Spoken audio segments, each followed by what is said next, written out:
বলেছিলাম বেগুনগুলো বিক্রি করতে, বেগুনগুলো খুব সুন্দর হয়েছে।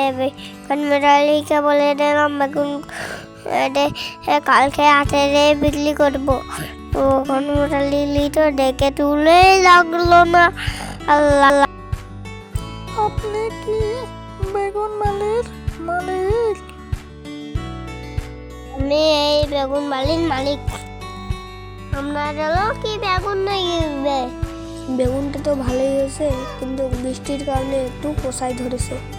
কি করবো বলো ভাই, বৃষ্টির ফলে তো কালো হার নাই।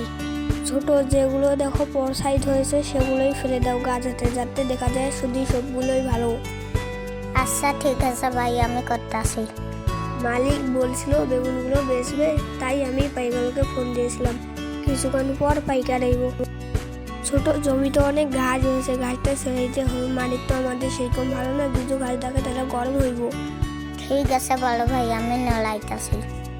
এ ছোট আস্তে আস্তে নাড়া, জানি না মালিকের গরম বেশি, নাহলে এলা তোরও বেতনটা দিব না, আমারও বেতনটা দিব না। লাস্টে এলা বসে থাকতে হবে অনেক দিন। সেজন্য কইতাছি ভালোভাবে নেলা। তোকে কাজ শেখানোর দায়িত্ব কিন্তু আমার। আমি যদি তোকে ভালো করে সে কাজটা শিখাইতে না পারি, তাহলে মালিক আমার উপর গরম হইব। বেগুনের জন্য ফোন দিয়েছিল, যাই বেগুনটা দেখে আসি। ওই তো বেগুন বাগানে কয়েকজন দেখা যাচ্ছে। ও ভাই, এদিকে আসেন। ভাই আসসালামাইকুম, ভালো আছেন? ভাই ওয়ালাইকুম আসসালাম। আসসালামু আলাইকুম। হ্যাঁ ভাই ভালো আছি, আপনি কেমন আছেন? ওয়ালাইকুম আসসালাম। হ্যাঁ ভাই ভালো আছি। ভাই আপনি যে বলছিলেন বেগুন বিক্রি করবেন? হ্যাঁ ভাই, আমি তো বেগুন বিক্রি করবো। আসেন বেগুনগুলো দেখে যান। চলেন ওইদিকে বেগুনগুলো দেখে আসি। ছোট ভাই যাও, এনাকে বেগুনগুলো ভালোভাবে দেখাও। বলো ভাই ঠিক আছে। বলো ভাই আসেন আমার সাথে। ভাই বেগুনগুলোকে দেখি যে নষ্ট হয়ে গেছে, পোষায় ধরেছে নাকি?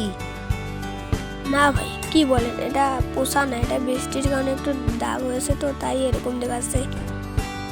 বৃষ্টির উপরে তো করে হাত নাই, আল্লাহ যা করে ভালোই করে। এদিকের বেগুনগুলো আপনার খুবই সুন্দর হয়েছে। আপনি কি ব্যবহার করেন? না ভাই, আমি বেশি কেমিক্যাল ব্যবহার করি না, তো তাই এরকম হয়েছে। এটার স্বাদ ভালো কিন্তু। না ভাই, এই বেগুনটা আমরাও খাই, সেজন্য বেশি সার ব্যবহার করি না। ভাই এখন বাজার হাটে কেমন বেগুনের দাম? বাজারে বর্তমান বেগুনের ভালোই দাম।